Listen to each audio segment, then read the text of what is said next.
All right, hey guys, Kevin Plowy here from Yahoo Entertainment. Glad to be back here in NYC for another Spin with Build series, my favorite of all series. We first fell in love with our next guest in the sensational 2001 Mexican import Y Tu Mama Tambien. Since then, he's been seen in films such as Frida, Milk, and Rogue One, A Star Wars Story. Now he is heating up the small screen in Netflix's critically acclaimed Narcos Mexico, and will be back on the big screen soon in the Oscar contender If Beale Street Could Talk. Mr. Diego Luna will be joining us in just a moment, but first, here's a look at his work in Narcos Mexico.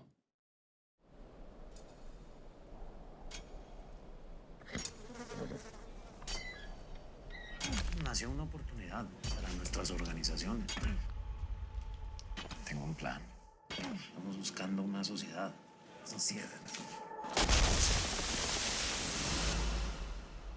Yo aquí ando construyendo un imperio.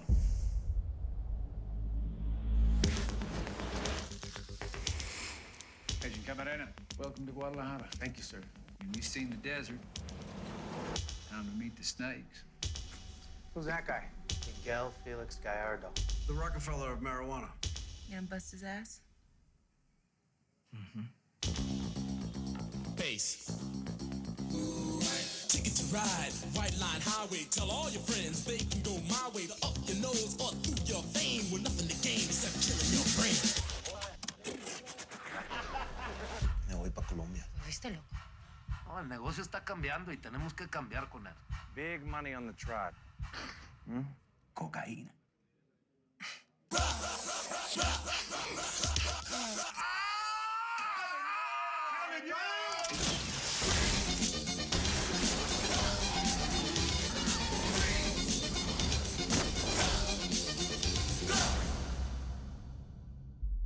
Por el jefe de jefes.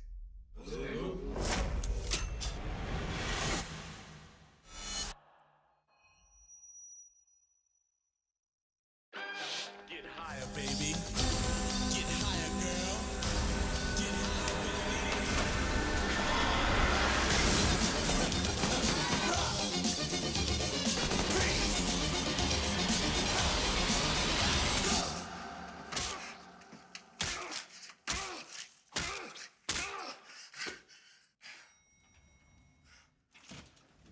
Ay, diles que si alguien quiere hablar conmigo, que aquí me pueden encontrar. All right, give it up. Diego Luna is in the building. How are you? Thank you, thank you. I'm happy to be here. What is going on, man? It's good to see you. Good to see you. I mean, I guess we know each other for many years now. From way back. Yeah. Dirty Dancing Havana Nights. We, Yeah. I mean, Yes, you, that was our- you that was start it. with this and then you We're just remind gonna, people we're I gonna did span that. your entire. We're gonna span your entire career today. But No, you we're could gonna, avoid talking about Havana Nights. you don't want to go there today.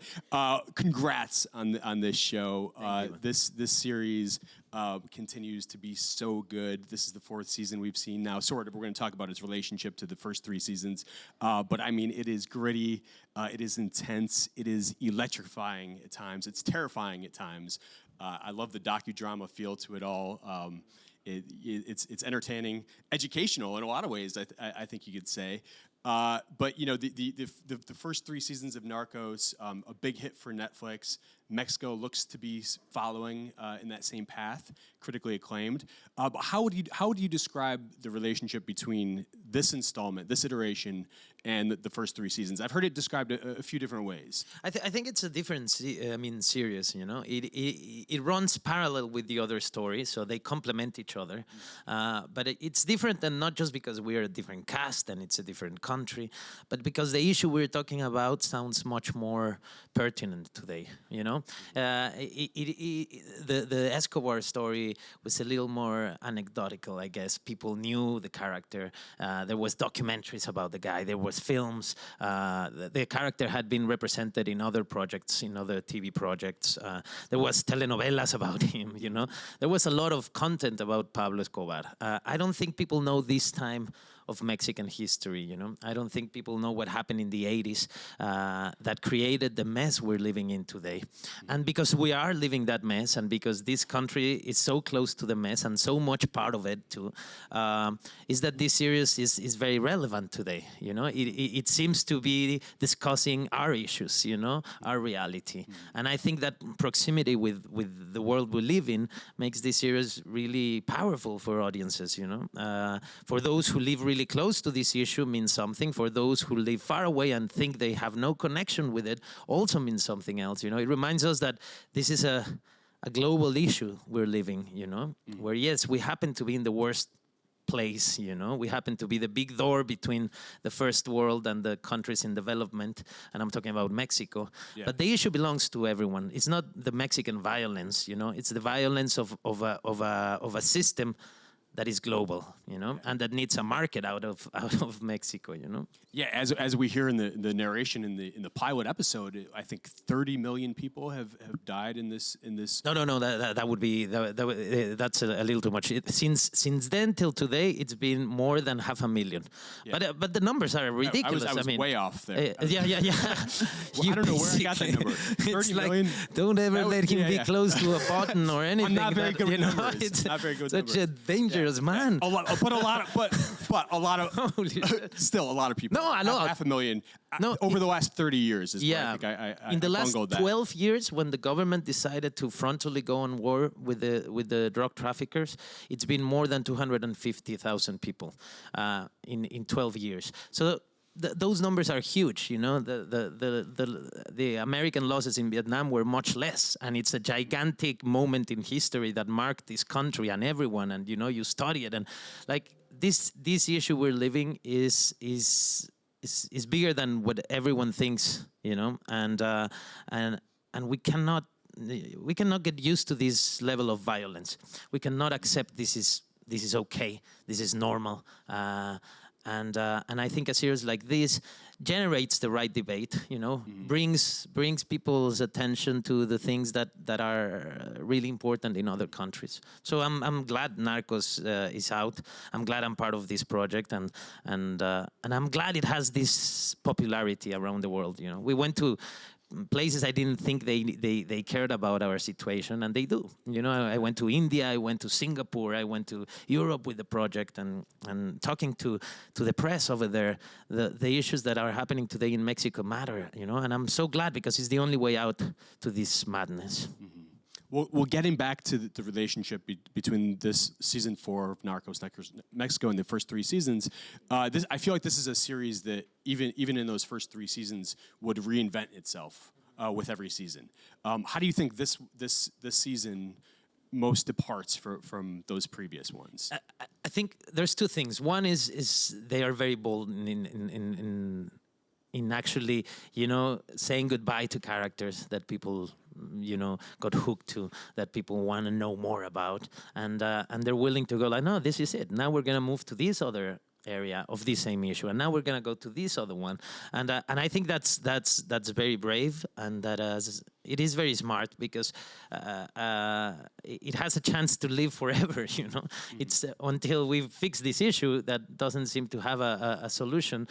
So there'll be material, you know, and you can see the same issue from many different angles. You know, going to the Mexican angle, I think it's unique because what happened there is like it's not the stereotypical you know, drug dealer, you know, that we know, that is like a rancher and you know, they just grow in wealth, very proud of where they belong to, you know, this kind of idea that they go and build the most horrible house in the middle of the plaza of the little town to show like wealth has come, and then, you know, help the town and fix the church and the schools. And no, these guys were businessmen. You know, they thought of the business, and they were willing to leave their towns behind. You know, the cartel of Guadalajara. I'm not gonna spoil the series if you haven't watched it, but it happens in Guadalajara, which is one of the major cities in Mexico, and they moved from Sinaloa to Guadalajara to build this empire. You know, and that tells you a lot about them. You know, they're very, at least the character I play, which is called Felix Gallardo, Miguel Ángel Felix Gallardo. He's a very sophisticated man, considering where he comes from, you know, and he just wants to be part of the business community, of the people in power in Mexico. You know, he wants to be there, sitting next to the politicians and the greatest businessman, running this business that, you know, happens to be feeding the market in the States. You know. So it's interesting to see these characters because they're not similar to any of the ones you've seen in previous seasons, and that makes the whole angle interesting because you go like, okay, now I get it. Now I get why this grows so fast. You know. Yeah, let's talk a little bit more about Felix. I mean, how much did you know about Gallardo growing up in Mexico? Well, I knew very little. I realized when I started doing the research for the show. You know, I was born in 79, and so this happens in the 80s. I was there. I remember. Great year to be born in. Yeah, amazing, right? Great. It's the like best year to be born in. Yeah. I completely agree. We didn't have to go through the 70s to say we're from the 70s, Right. which is much cooler than being from the 80s. Very, you know, very briefly, just sampled them. Yes. Anyway, so the idea is I was there as a kid, you know, witnessing this Mexico, but from the perspective of a kid. And I went back to do the research, and I realized, holy shit, I was missing all of this, you know? And it's when violence is starting erupting, you know? And I remember that transition, that social transition we all had to go through, from actually fearing being outside, you know, fearing stuff that we couldn't control or predict happening, you know, because there was a battle happening between these cartels in Mexico, and but I didn't know how complex the whole thing was. How much involved were all levels of power in Mexico for this to operate like that. You know, it was a perfect machine. So you needed, the government, the police, the military. You needed involvement in both sides of the border also to make it work. You know, so corruption got to everyone. You know, it was a system that was making many people rich, and it was insane to think that just the drug dealers could be doing this, you know. And I believed that for many years. I believed the state was a victim, you know. And through the process of doing the research, I realized that the state was the criminal too, you know. And that today they convinced us, they put in jail those who are the criminals that have to be in jail, but there's so many out there wearing suits and making decisions. It's systemic in a lot of ways, and at this point, unfortunately, inherent. Well, and also there's a market, and we always analyze the issue from the perspective of the trafficking, and we have to think of this as a health issue, as the addictions are going to make this a non-stop problem, you know. No matter how many drug dealers you catch, if there's a market, someone will be providing, you know. Yeah, and of course, Felix ultimately, would go on to become, I think he's considered the first major head of a Mexican cartel called the Godfather, El Padrino. They call him El Padrino, El Jefe de Jefes, so many titles for one man. Yeah. Incredible. Because, you know, he did one thing. People didn't think Mexicans could organize that well, you know. And that's what gave them the advantage of coming out of nowhere, you know. In the series, you see it, even, you know, the DEA at the beginning, they're saying, like, no, this can't be happening. This is just a coincidence. And suddenly, boom, the system was built. These guys sat in the same table, people that wanted to kill each other and make them work together and protect each other and build something together, where the organization was bigger than any man. And that, I mean, that is a perfect corporation, you know. Right. If the guy who had the idea or the owner can die and the thing still run, then it's really difficult to end this madness again. Well, obviously, like any kingpin, he does, like Escobar, does his fair share of naughty things. Is that he would definitely be on the Santa's naughty list? I think you'd say. But is that an odd challenge to humanize a character like Felix? You know, knowing what he was capable of. That's exactly what got me into the project. The excitement of actually bring a three-dimensional character in someone that is that sounds so evil, you know, and yes, I mean, as part of the audience, I did read the whole thing, and I was very, very critical about like the need of a series like this, and I said, okay, I think we want to tell the same story. I think we don't want to talk about good and bad and black and white. We want to talk about everything in between, you know, but then as an actor, you cannot judge. As an actor, you're there to understand the character and the decisions the character makes, you know. And in fact, you have to forget about, you know, your own moral standards, you know. It's these guys acted the same way we act. It's the same things moving every human being, you know. Love, hate, jealousy, ambition, regret, all of that guilt is there, you know. And these guys have families, and they eat and they sleep or not sleep, and that affects them. Like, you have to just approach it as if it was another guy, you know. His business happens to be this business, but in his head, like, everything makes sense.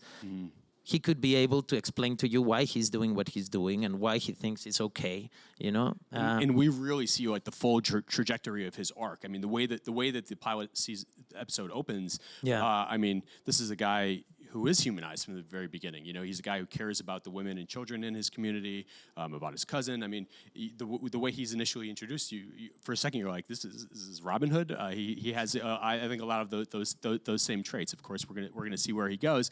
Enter a guy named Kiki Camareno, played by the great Michael Pena, an actor I think largely known for comedy, but serious dramatic chops on this guy, and he puts those on full display.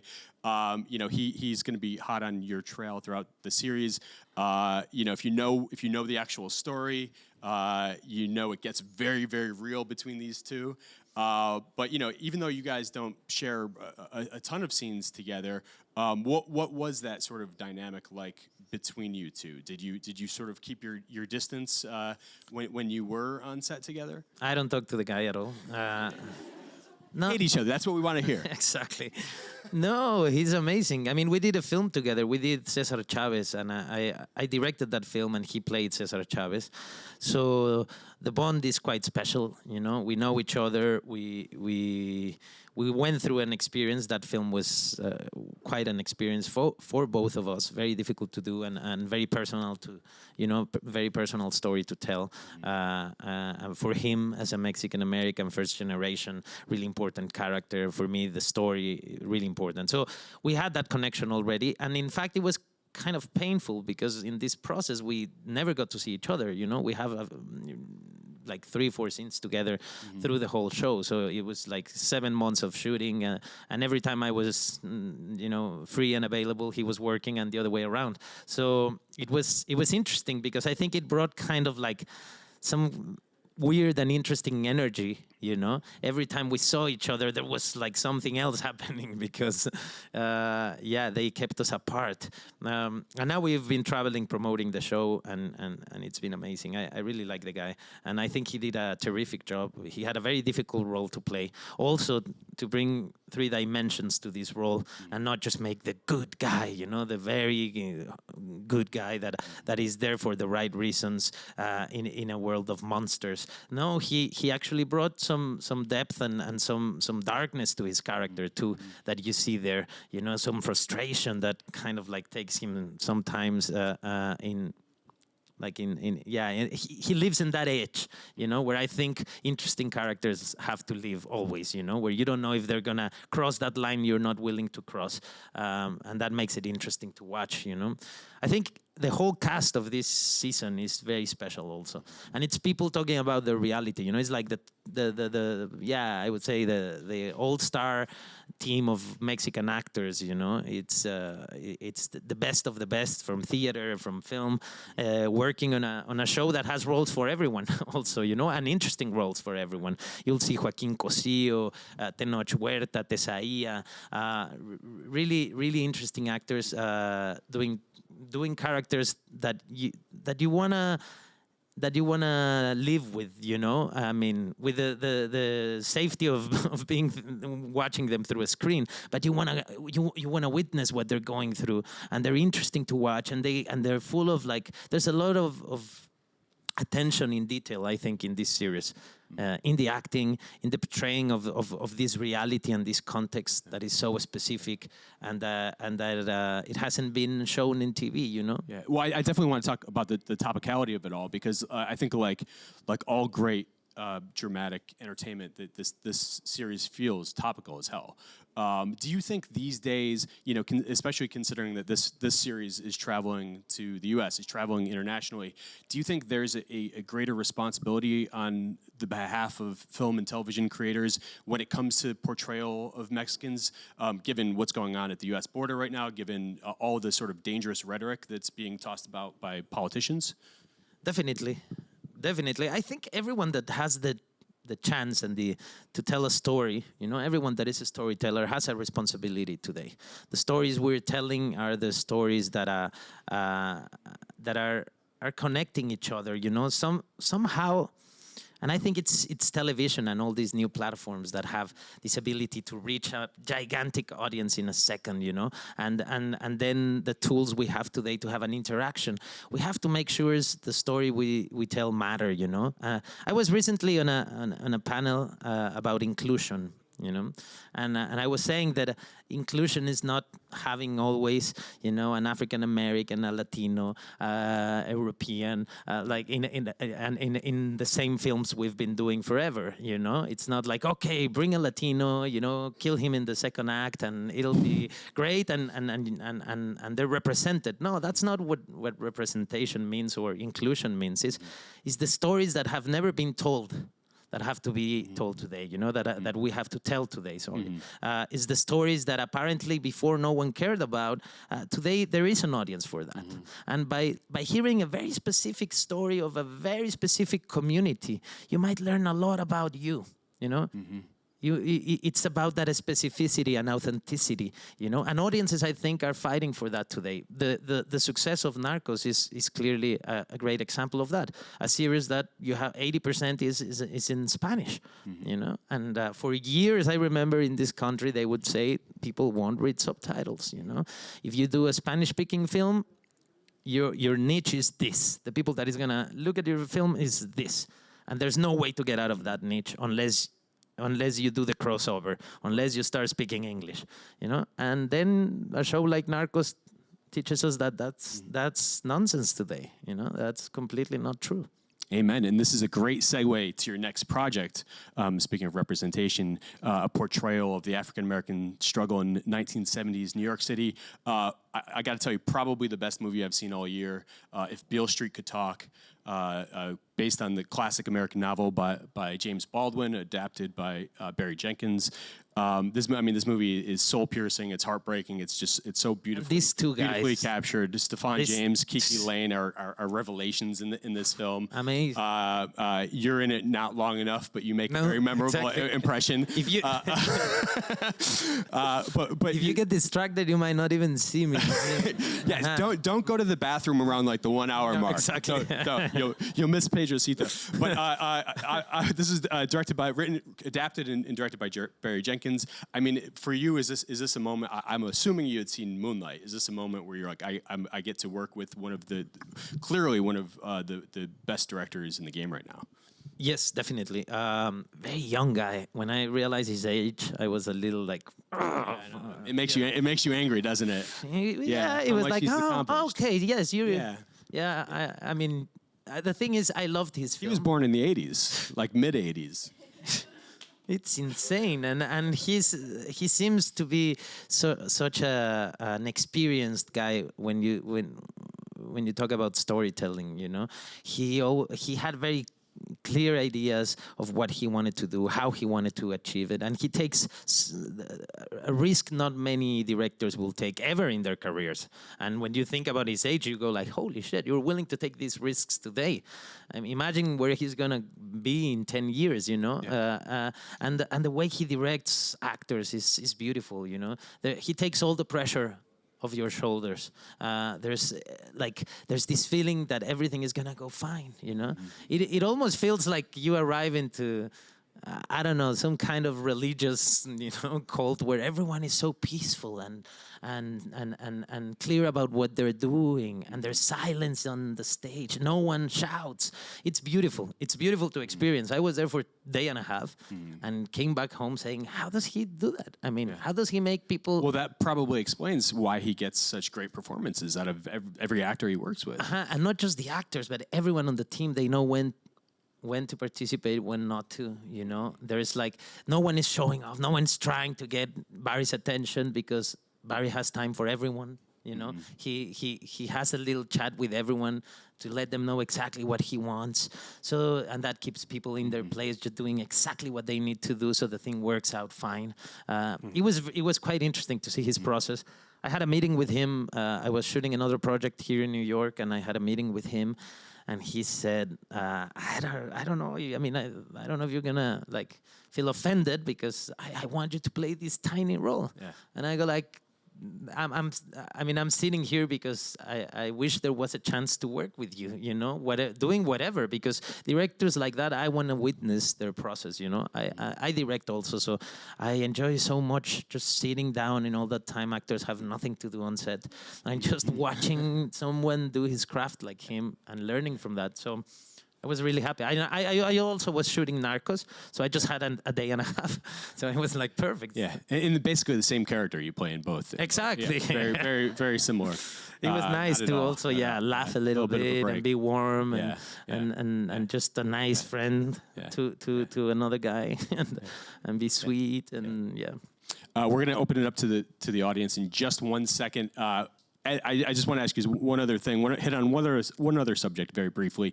As if you weren't killing it enough, it was just announced, I think within the last couple months, you're going to get a Star Wars spin-off of your own. I'm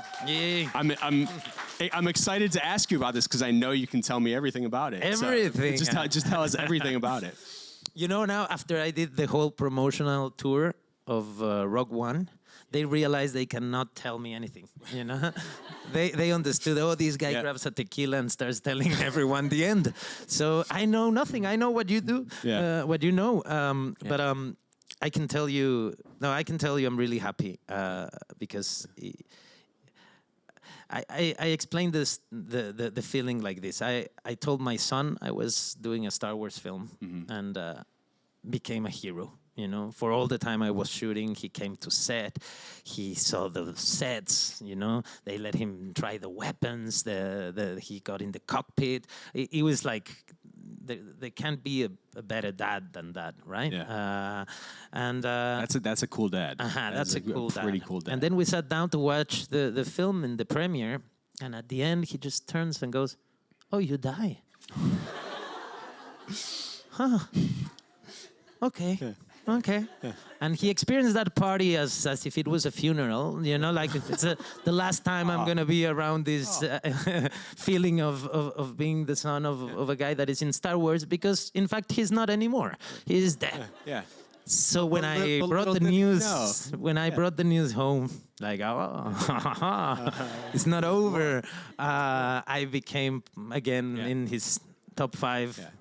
Of coolest people, you know. Yeah. I'm very excited also to go back to work with the people I worked there, because it was a fantastic experience and so important for me. Like the universe of Star Wars means so much, you know. So much. It's a cool thing of being born in the 70s, you know. I can say I was born in that decade where it was all born. Yeah.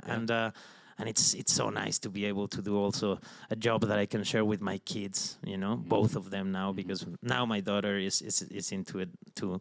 And obviously, when I go to the set of Narcos, I just lie to them. What are you doing? Oh, yeah, you know. Your dad, Joe. Another interview. Oh my God, those interviews are horrible. Picked up an office job. I go that's all. every morning Yeah. to do promotion, Yeah. and I have Yeah. to keep it secret. Yeah. You know, the pictures I take on set, I can't show them at home. They can never come visit me on set. It's quite a problem. But that's about to be over. So we know that this series is a prequel.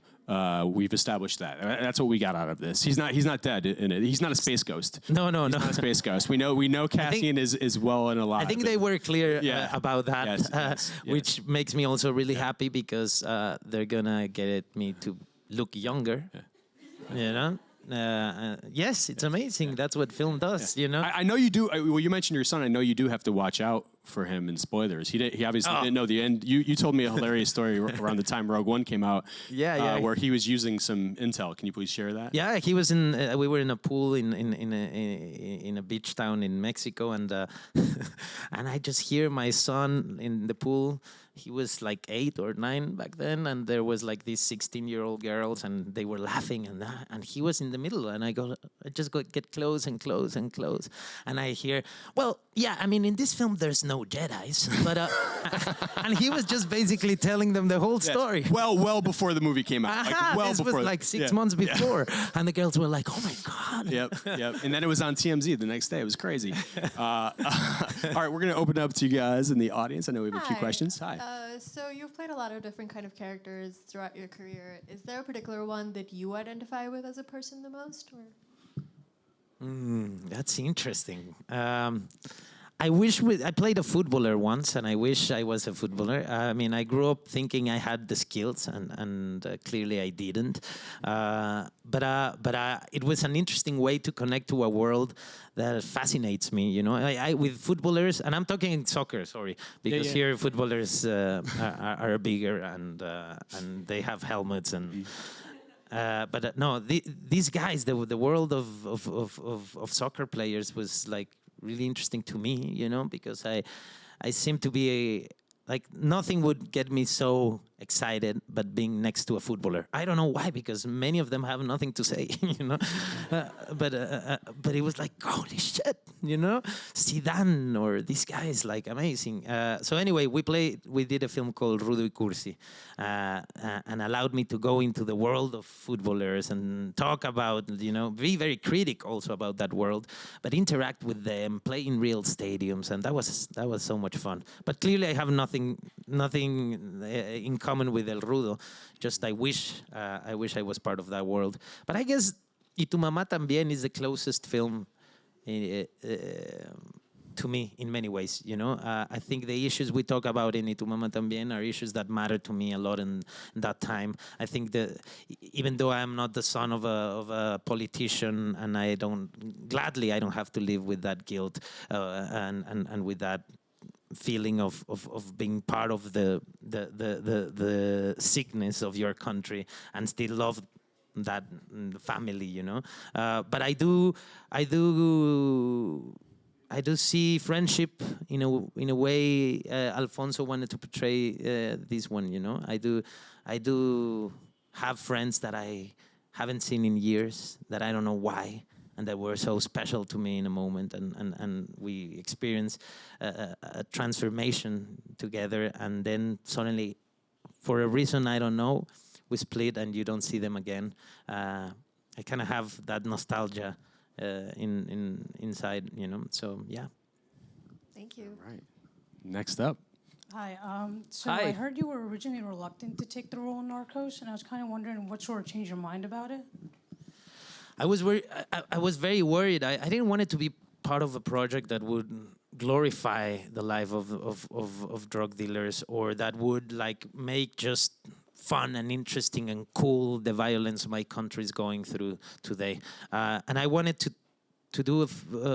be part of a project that would talk about the complexity of an issue, you know, and where no one celebrated, you know, and it's just people surviving and many victims of a system, you know. And it took me time to realize they wanted to do the same show, you know. At the beginning, I was scared because I was like, oh, shit. I mean, this is this is an issue that I don't know if this is the right way to tackle the issue, you know. But then I sat down with Eric Newman, who's the showrunner and producer and writer of this show. And he basically said exactly what I wanted to hear. And not because he was trying to convince me, because he truly believed in that. And he knows the issue better than I did. You know, the amount of research they've been doing, it's amazing. And I started learning so much about my country that I didn't know. And it was an interesting process. But yes, it took me time. When an American company and a French company come to you and say, we want to talk about your country, you go like, well, okay. And really, why you? You know? But then I realized the work they do is really accurate, rigorous, and something also that can reach an audience that probably if I do a tiny documentary in Mexico about the issue we're going through, no one will watch, you know? So yeah, that convinced me. All right, we've got one last question. Hello. Hey. So Hi. between Rogue One and Narcos, there's a lot of really cool action scenes. And I was wondering if you do some of your own stunt work, and if so, what was the coolest one in your opinion? No, well, I mean, that's like, I don't have to think about it. I'm just thinking because I think in Spanish and then I have to translate and find the words in English. But I would say there's nothing like being in Star Wars and having a blaster in your hand and being able, in fact, being asked to shoot stormtroopers. You know, it's like, what? Really? Can we do another take and another one and another one? I don't need a stunt for that. You know, I loved it. And there was also Gareth, the director of Rogue One, was really interested in us going through the experience, you know, in doing kind of like what war movies have, you know, that you really go through the struggle of being in the middle of a battle, you know, and he asked us to do that, and we trained for that, and it was amazing, you know. I even if you get hurt or whatever, I would never tell anyone, you know. It was like, no, I want to do another one. It doesn't matter. I loved it. Yeah.